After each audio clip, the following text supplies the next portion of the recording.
chilly morning and so wonderful to have all warm-hearted people around. Uh, in this section, episode 184 of Club Have Your Say, we have our guest Dr. Avisha Mathur. And Dr. Mathur, she's done her medical from Coimbatore and then she did her MS from SM Medical College, Jodhpur. What sets her apart is that besides her medical studies, she actually has an expertise in alternative therapies. And alternative therapies such as body whispering, body process, certified access bars, light key expertise, and Reiki, all these. So it's going to be a very intriguing session because all these things, along with the typical medical science, is going to be a really enriching interaction. Dr. Saab, so I'll start by the most basic question that when you decided you will pursue your medical profession, did you find it the same way, the way you had envisaged it earlier? Like you must have thought of a particular, life after your studies. So did you find the profession to be the same? How was it? First of all, I would like to thank Club Have Your Say for inviting me today as a guest of honor. I belong to a doctor family. My parents both doctors. My grandfather as a doctor. तो शायद बचपन से ही मेरे अंदर था कि मुझे doctor बनना है because you are born brought up in that kind of a scenario. और मेरे पापा बहुत ही फेमस, बहुत ही हाई लेवल पे डॉक्टर हैं. He is doctor Arvind Mathur Jodhpur में. तो शुरू से उनको देख के मेरे अंदर एक एंथुजियाज्म था, एक ज़ील थी कि मुझे अपने पापा जैसे डॉक्टर बनना है और उसी की तरह अपनी सोसाइटी को सर्व करना है. पर जब मैंने MBBS के लिए तैयारी शुरू करी, सबसे पहले तो MBBS में घुसना मतलब कंपटीशन फेस करना, it was a difficult and a challenging task for me. Then I do got through my MBBS after a dropout year and all that studies and all the competition which went on. After that, MBBS के लिए I have to go to Coimbatore and it was मतलब बहुत ही difficult था. अगर आप कभी as a north Indian South India में गए हैं और वहाँ पे रहे हैं तो you will realise how much discrimination as a north Indian you face there. And our staff, our teachers, everybody had this kind of a differentiation between us, and so also the food, the culture, everything was quite different over there. और वहाँ पे जाके हालांकि I was very much into कि मुझे करना ही है, तो with my strong will and determination I went through it. And when I came back I thought कि अब PG का एग्ज़ाम लिखना है, which was also on another level of difficult task for me to get into. After that I got married and I had a kid with me. My daughter was only 2 years old when I joined my MS in Jodhpur. So yes, life is not that simple which is being seen and done. And even after doing MBBS and being a doctor myself, जो मेरे पापा के time पे situation थी उससे आज बहुत different level पे है. बहुत चेंजेस हैं in society, in people, about views of their about doctor. जो पहले रिस्पेक्ट था, जो पहले एक काइंड ऑफ ऑरा था डॉक्टर का, आज वो नहीं है. There are many doctors, the seats of medical has increased, the seats of PG has increased now. A lot of competition is there. That's very candid confession, and I'm hearing it for the first time from a doctor. I must compliment you for your this thing. The next question is, Dr. Saab, why ophthalmologist? What made you choose only this stream, or what were the reasons behind it? So, sir, I told you that when I joined my MS, I had a daughter. She was 2 years old. So I didn't want to become a gynecologist at all क्योंकि the life is very difficult for a gynecologist. All the emergency situations. So, opthal being a branch which was you had a medical practice also in this branch, then you have a surgical practice also, but I didn't knew कि इसके अंदर एक बहुत बड़ा learning curve भी है, because we have to operate on a 4 part in under a microscope, even for a cataract surgery, तो learning curve बहुत ज़्यादा है. But yes, कुछ destiny शायद होती है तो हम इसके अंदर आ गए. And it might be that because of this I came into the complementary healing also. Yeah. So I'll jump to the alternative therapy, the complementary healing, as you say. What all do you practice, and please delve in details about all those modalities that you are into. So you already have a healers with you in this forum. So everybody knows about Reiki, everybody knows about tarot cards and all that. Apart from all that, there are newer modalities which I'm practicing. There's Light Keys healing system, which is being channelized by Neela Nirmala Raju. And then there is body whispering, which is done by Adila Keys. तो sir ये actually सारी modalities different ways में काम करती हैं, but their function, their job is to convert our subconscious mind, they deal into the subconscious mind. तो light keys के अंदर हमारे पास में सिंबल्स हैं, हमारे पास में फ्रीक्वेंसीज़ हैं जो हम किसी भी बॉडी पे, किसी भी स्पेस पे, कहीं पे भी दे सकते हैं. Then there are radical healing जैसे मोडालिटी है, उसके अंदर कुछ अफर्मेशंस टाइप के हैं जिसके अंदर they deal with the subconscious mind and all. So there are many different modalities. इन सब की डिटेल्स में मैं नहीं जाना चाहती. I believe that there is so much of tacit conflict between allopathy and Ayurveda. Similarly, I don't think that alternative therapies or the complementary therapies are being well accepted by the medical fraternity, because more often than not I get into conversations and altercations only with my doctor friends. What do you think, are these therapies or modalities being well taken by the medical fraternity, or how is it? Sir सबसे पहले तो जब मैंने ये practice start करी, even I wasn't sure कि मेरी family मुझे एक्सेप्ट करेगी इन सब चीज़ों के साथ में. But when I started doing it and they saw the results, they started believing me. In fact, my husband is the biggest supporter for me to practice all of this. He brought me कि तुमने इतना कुछ सीख लिया है तो now you start practicing it. I wasn't even sure of like practicing it in public, but I have few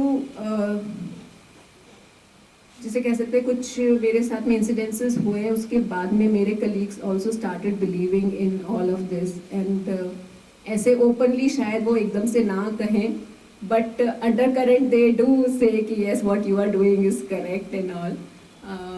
क्योंकि मेरे एक कलीग थी, I would just like to share a small incidence. She मतलब सबको ऐसे ही लगता है तुम क्या कर रही हो, क्या कर रही हो, what is it like. So she had a twisting of her ankle and she was going to the physiotherapist in the hospital itself every day with all the pain and all, everything. And I just offered her कि यार I'll do some process for you. And I did the healing for her, I did the body process, and 15-20 minutes लगा होगा, हम staff room में ही बैठे हुए थे, and I just did it. And after that she said कि यार थोड़ा सा तो अच्छा लग रहा है, थोड़ा पेन कम है. And next day I talk to her, she said कि अभिषेक कुछ तो हुआ है, अब तो मुझे बिल्कुल पेन नहीं फील हो रहा, वो जो मैं जा रही थी और ये सब. तो शी स्टार्टेड, मतलब ये है कि when you demonstrate something in front of others, they start believing. And similarly one incident happened in my friend circle. हमारे डॉक्टर्स फ्रेंड सर्कल है, उनके अंदर एक छोटे बच्चे के, उसके ऑलरेडी एक हाथ में फ्रैक्चर था एंड ही स्लिप्ड ऑन, और हाथ एकदम ट्विस्ट हो गया. तो उसी एरिया पे वापस से स्वेलिंग आ गई, पेन था, इन्फ्लेमेशन था, पूरा साइन था कि मतलब वापस फ्रैक्चर के एरिया में ही उसके कुछ इशू है. तो parents and everybody we all were worried कि अब ऐसे ड्यूरिंग अ पिकनिक टाइम आपके साथ में किसी बच्चे के चोट लग जाए तो. एंड everybody was like कि क्या करें और अभी हॉस्पिटल जाना पड़ेगा, ये करना पड़ेगा. मैं कहा okay, give me 5-10 minutes. I just came and I just touched his hands and I did the process and 15-20 minutes 30 minutes और उसके प्रोसेस किया. उसके बाद में थोड़ी विजिबली स्वेलिंग कम हो गई थी, रेडनेस कम हो गई, उसको पेन कम लगने लगा. Then he started playing around with his friends and after half an hour he came back and said पापा मेरे ना अब तो ठीक लग रहा है, अब तो जो था ना वो तो सब चला गया. एंड उसके बाद में वो friend circle and all they started believing कि oh Avisha is doing something different, she is changing. तो सर इट्स नॉट इजी कि लोगों को विश्वास दिलाया जाए, बट जब किसी के साथ में कुछ होता है तो सब अपना आप विश्वास करने लगते हैं. Change. Coming to the next question, energy healing most of us would know, but then there's few terminologies which I am sure everybody would like to know more about, such as body whispering, light key and space cleaning. So these I would like you to kind of elaborate a bit. Sir body whispering जो है उसके अंदर doctor Adila Hafeez ने she started with this. It's a very subtle energies which we flow to the bodies. It can be done in person and it also for a distance healing sessions. और काफ़ी कुछ it helps in pain relief, it helps in balancing of our bodies and all. And similarly, as I told you in light keys, there are symbols and there are which are key lotus light keys and then frequencies. तो उसमें बहुत सारे protocol हैं for body, for for space, for pets, for abuse, trauma, because basically ये healing modalities जो है वो आपके emotions से और उनसे deal करती है. तो उन सबको settle करने के लिए लाइट की और स्पेस वाली लाइट कीज में सर बेसिकली जैसे रेकी के अंदर सिंबल्स हैं वैसे ही उसमें कीज हैं. जो सिंबल्स हैं उनको हम कीज कहते हैं. And then there are frequencies for different frequencies for different things. So a very freely available frequency is waves of kindness. तो जब भी आपको किसी को भी लगता है कि इस सिचुएशन के लिए या to any person in जैसे हम होपनोपनो करते हैं उस तरीके से अगर हम किसी को इन पर्सन भी अगर एक अच्छी एनर्जी भेजना चाहते हैं तो हम उनको वेव्स ऑफ काइंडनेस भेज सकते हैं. तो इस तरह के उसमें बहुत डिफरेंट चीज़ें हैं. I can not go deeper because वो बहुत वास्ट टॉपिक है to talk about all of this. Space cleaning में एक्चुअली सर जैसे हम सबके अंदर एनर्जी है वैसे एक स्पेस की भी एनर्जी है. तो जो ऑब्जेक्ट्स हैं जैसे हमारे इसमें उन सब की खुद की भी एक एनर्जी है. And similarly the space the land itself has an energy. So when we do the healings, we connect with that space and then we do the healings according to that space. तो कई बार space पे entities हो सकती हैं, कई बार space के अंदर there might be some dense energies, it might be some good energies. तो when we connect with that space, क्योंकि आपकी स्पेस भी आपको contribute करती है. जैसे हम वास्तु के अंदर भी हम डायरेक्शंस देखते हैं, हम एनर्जीज देखते हैं, बट विद स्पेस क्लीनिंग थोड़ा डिफरेंट हो जाता है. जैसे yoga meditation is bit different and healing is different. Similarly vastu is different and space cleaning is different. इसके अंदर हम एनर्जेटिकली कनेक्ट करते हैं स्पेस से and then we do the cleansing and all of the space to bless that space. क्योंकि आप सब ने अगर जैसे तिरुपति बालाजी या कोई महाकाल कुछ इस तरह के सिद्ध जो मंदिर है या उस जगह पे आप जाते हैं तो आप अगर थोड़ा सा भी एनर्जी सेंसिटिव हैं तो आप वहाँ की एनर्जी फील कर सकते हैं. And when we go there we ask for wish and that get manifested because of that energy of that space which is contributing to our wishes and our which is helping in manifesting. क्योंकि वहाँ की जो energy है वो इतनी high vibrational energy है, आप वहाँ पे फील कर सकते हैं. Similarly if you go to a cremation ground और समथिंग लाइक दैट, आप वहाँ की या कोई हॉन्टेड स्पेस है तो लोग कहते हैं ये हॉन्टेड है स्पेस, ये अच्छा नहीं है. When you go there you can sense it कि वहाँ पे कैसी एनर्जीज है। तो सिमिलरली जैसे हम एक दूसरे की एनर्जीज सेंस कर सकते हैं, उसी तरीके से हम स्पेस की भी एनर्जी सेंस कर सकते हैं। And I would like to stress upon one more point is कि जो हम बात करते हैं, जो हम वर्ड्स यूज़ करते हैं, उससे पहले हमारा जो प्राइमरी कम्युनिकेशन का स्टाइल है वो है एनर्जी। हम एक दूसरे की एनर्जी से कनेक्ट होते हैं सबसे पहले। आप किसी से भी मिलिए, वो कुछ भी आपको बोल दे, कैसे भी आपको बोल दे, लेकिन उसके पीछे की जो वर्ड्स की जो एनर्जेटिक्स है वो आप उसको सेंस कर सकते हैं। You definitely can talk to anybody, they might say good things at you and but inside you you know कि यार ये पर्सन तो अच्छा नहीं है, इसकी वाइब्रेशन अच्छी नहीं है। ऐसा होता है क्योंकि हम सब लोग पहले कम्युनिकेट करते हैं through our energy. Similarly babies also, आप बेबीज से कुछ भी बात कर रहे हैं, वो बेबीज आपकी एनर्जी से इंटरेक्ट कर रहे हैं, पेट्स आपकी एनर्जी से आपको इंटरेक्ट कर रहे हैं। तो सर सबसे पहले हमारा जो प्राइमरी कम्युनिकेशन का लैंग्वेज है वो हमारी एनर्जीज है। And when we are doing all these healings and everything, we are balancing those energies. That's a wonderful iteration. The energies get communicated before our words, so quite a takeaway. आप जैसे suppose करिए मैं recipient हूँ, तो मुझे किन conditions में alternative therapies को बिलीव करना चाहिए और मतलब क्या लिमिटेशंस हैं किन सिचुएशंस में इनकी। तो वो इसलिए इम्पोर्टेंट है क्योंकि कई बार ऐसा होता है कि हम मल्टीपल चीज़ें ट्राई कर रहे होते हैं अपने एलिमेंट्स के लिए और हम ये निर्धारित नहीं कर पाते, डिसाइड नहीं कर पाते कि क्या चीज़ बेटर होगी, है ना, और क्या लिमिटेशन है, किसी को ओवर बिलीव ना कर लें। तो वो थोड़ा सा एलैबोरेट करिए। सर सबसे पहले कॉम्प्लीमेंट्री थेरेपीज को मैं ये कहना चाहूँगी कि हमारे अंदर कोई भी एलोपैथी में कोई भी मेडिसिन ऐसी नहीं है जो आपके इमोशन से कनेक्ट कर सके। क्योंकि हम दवाई दे देते हैं डिप्रेशन के लिए, हम दवाई दे देते हैं एंजाइटी के लिए, वो सिर्फ और सिर्फ आपके माइंड पे जो आपके न्यूरोट्रांसमीटर्स हैं उन पे वर्क करेगी and that will help you suppress that kind of neurotransmitter which is creating that kind of sensation. तो ऑल्टरनेटिव थेरेपीज जो है वो आपके इमोशनल उससे कनेक्ट करती है। और कई बार ऐसा होता है कि कुछ चीज़ें, जैसे आपने मुझसे शेयर किया कि कोई आपके हस्बैंड की आपकी बात चुप गई और उसके बाद में आपने उसको क्रिएट किया कि मैं इस चीज़ से बाहर निकलूँगी और मुझे ये करना है। तो कई बार लोगों की कुछ बातें हमारे अंदर आती है और कई बार हम उन चीज़ों को होल्ड ऑन भी कर लेते हैं बहुत ज़्यादा। हम उससे ट्रॉमेटिक एक्सपीरियंस की वजह से हमारे अंदर वो एलिमेंट्स क्रिएट कर देते हैं। So for that kind of things energy healing modalities are very good, क्योंकि कोई भी मेडिसिन ऐसी नहीं बनी है जो आपके ट्रॉमेटिक एक्सपीरियंसेस को आपके अंदर से बाहर निकाल सके या जो आपके सबकॉन्शियस माइंड पे वर्क कर सके। But yes, there are limitations for this.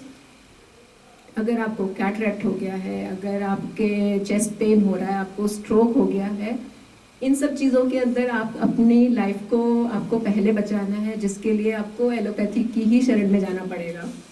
तो ये सारी चीज़ें there is nothing excluded because consciousness includes everything and जजेस नथिंग। तो आई वुड से कि सिर्फ एलोपैथी पे विश्वास करिए, सिर्फ आयुर्वेद पे विश्वास करिए, सिर्फ होम्योपैथ पे विश्वास करिए या सिर्फ कॉम्प्लीमेंट्री थेरेपी पे विश्वास करिए। आपको इन सबका समन्वय करके ही चलना चाहिए। इनफैक्ट हम कॉम्प्लीमेंट्री मेडिसिन में कभी ये नहीं कहते हैं कि आपको दवाई नहीं लेनी है। अगर आपकी बीपी की दवाई चल रही है, आप बीपी की दवाई लो, but with our therapies you can control yourself and it might be कि कुछ सालों बाद में आपकी वो दवाइयाँ कम हो जाएं या आपकी दवाइयाँ ख़त्म हो जाएं, बट ऐसा नहीं है कि चीज़ें एकदम से सारी चीज़ें हम सब तरीके से हील कर सकते हैं या सब तरीके से कर सकते हैं। एलोपैथी की खुद की लिमिटेशंस है, कॉम्प्लीमेंट्री थेरेपीज की खुद की लिमिटेशंस है। Very well said. और आपकी बातों से मुझे ध्यान आता है कि जैसे कई बार आप बहुत परेशान हो, आपने डिसाइड किया कि सुबह सुबह गोविंद देव जी के मंदिर जाना है और वहाँ पर जो वो करतल ध्वनि होती है, जो चीज़ें बज रही होती हैं और जो एनर्जी उस टाइम प्रोड्यूस हो रही होती है, it is so cathartic at times. मतलब मैं डरता हूँ अब तो वहाँ जाने से कि जाता हूँ ऑब्वियसली, लेकिन मुझे मालूम है आँख भरेंगी मेरी, मतलब थोड़ी देर में इतना ज़बरदस्त एनर्जी का फ्लो होता है। सिमिलरली जैसे हम कई बार होम्योपैथिक डॉक्टर्स के पास जाते हैं तो मुझे लगता है कि वो भी एक ऑल्टरनेटिव थेरेपी है, मोर ऑफ ऑल्टरनेटिव थेरेपी, जहाँ पर अगेन वो कैथार्टिक एक्सपीरियंस होता है। पहले they make you speak out so much, you know, because that's a symptomatic way of healing things. So I would quite agree with what you said doctor. एक सवाल जो दिमाग में आता है वो ये है कि आप your site effects your vision, so as an ophthalmologist and as a life observant आपका क्या मानना है इस बारे में, प्लीज शेयर करें। तो sir, your site effects your vision, it's very true. हमारा your mind doesn't see what your eyes doesn't see what your mind doesn't know. तो बहुत सारी चीज़ें हैं हमारी लाइफ में, जब तक कि हम, आप सबने बताया कि हमारे आज स्टार्टिंग के अंदर ही हमने अपने माइंड के लिए बात करी कि आप जितनी संगत में रहेंगे, जिस संगत में रहेंगे, आप उस तरह के विचार लेकर आएंगे अपने दिमाग में। तो यस, एंड ऑल्सो आपने भी शेयर किया जैसे कि आपको विजन होना चाहिए कि आप क्या करना चाहते हैं। तो जब हम when we read books, when we go with good people, when we are surrounded by good people जैसे, तो हमारे अंदर जो हमारे लाइफ गोल्स हैं हम उनको देखते हैं और उसके लिए we start working and we vision ourselves what we would like to achieve। तो सबसे पहले to manifest anything in our life we should have a goal and then we need to put that intention and then visualize having that goal, because when we visualize those things, when we see beyond what is going around in us, when we vision those things with visualization exercises, with our visualization techniques, we will manifest whatever we are looking into। तो yes, it's very important आपको हम अपने आप को क्या चाहते हैं, क्या करना चाहते हैं in next few years, we all should have good goals with us, what we would like to achieve in this life. Yes, आपको सुन के ये तो तय है कि एनर्जी बहुत इम्पोर्टेंट है, बहुत इम्पोर्टेंट रोल प्ले करती है, मगर एक चीज़ जो मुझे अभी समझ नहीं आई वो ये कि आप चूँकि टैरेट कार्ड रीडर भी हैं, तो वो क्या साइंस है tarot card, what exactly is it all about? Sir, tarot card जो है, देयर आर 78 कार्ड्स जिसमें मेजर अरकाना होता है, माइनर अरकाना होता है। It also represents the elements, जैसे स्वर्ड्स हैं जो एयर को रिप्रेजेंट करती है, पेंटिकल्स हैं जो अर्थ को रिप्रेजेंट करते हैं, कप्स जो है वो हम वाटर को रिप्रेजेंट करते हैं, और फोर्थ वन है वैंड्स जो कि फायर को करती हैं, और मेजर अरकाना जो स्पेस को करता है। It's a terminology in tarot cards. और टैरो कार्ड्स जो है वो भी आपके सबकॉन्शियस माइंड से कनेक्ट करता है and it gives you answers to your questions, because in tarot card readings we put on the questions and then we take out the cards. और उस कार्ड का खुद, there are only pictures which are depicted in that 78 cards, but when we connect with the energy of the person, the card speaks to us. I cannot explain it in words here, क्योंकि हर card की अपनी एक energy होती है, और जब हम उन पर्सन के साथ में कनेक्ट करते हैं तो कार्ड शायद सेम भी हो, पर आपके लिए वो क्या कह रहा है और किसी और के लिए क्या कह रहा है, और किस क्वेश्चन के लिए वो किस समय पे वो कार्ड आया है, उन सब से ये एनर्जेटिक रीडिंग्स होती है। तो ये काफ़ी कुछ इंट्यूटिव्स होती हैं when we connect with the divine and we connect with the energy of the person. it's totally different.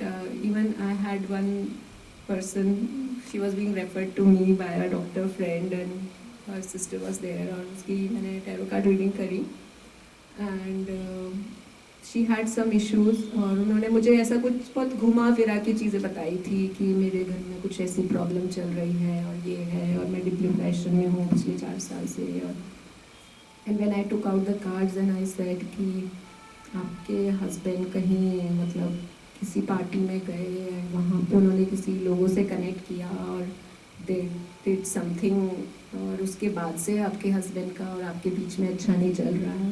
And जो नहीं कि आपको कैसे बताऊं, बट शायद डिवाइन जब हम कनेक्ट करते हैं वो जो भी गाइडेंस देता है उस समय। तो सर ये सारी खेल है बस अपने एक फिफ्थ डायमेंशन को अपने अंदर कनेक्ट करने का। जब हम थोड़ा सा इंक्लाइंड होते हैं इन सब चीज़ों को लेके और भगवान की मेहरबानी हो जाए तो हम उस इंट्यूशन के साथ में खेल सकते हैं। और हम सबके अंदर ये इंट्यूशन है, हम सबको वो हिंट हंच जो कहते हैं वो सबको आता है।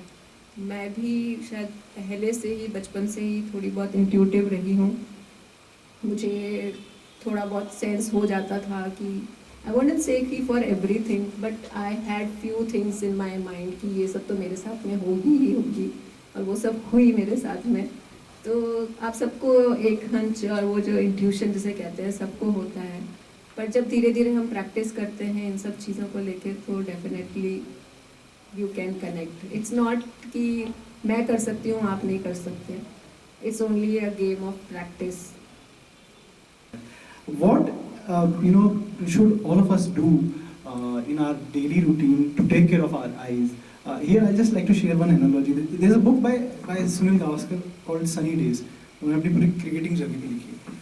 So मैं ये शेयर करना चाह रहा हूँ उनकी dedication during his playing days was so high that he would not read newspapers, he would not read any book written in a thin font, smaller font, just to keep his eyes 6 by 6 and preserve his eyes. Such was the dedication of a man during 21 years that he played for the country. So sorry, coming back to the point, क्या क्या हमको ध्यान रखने के करना चाहिए? Yes, diet is important.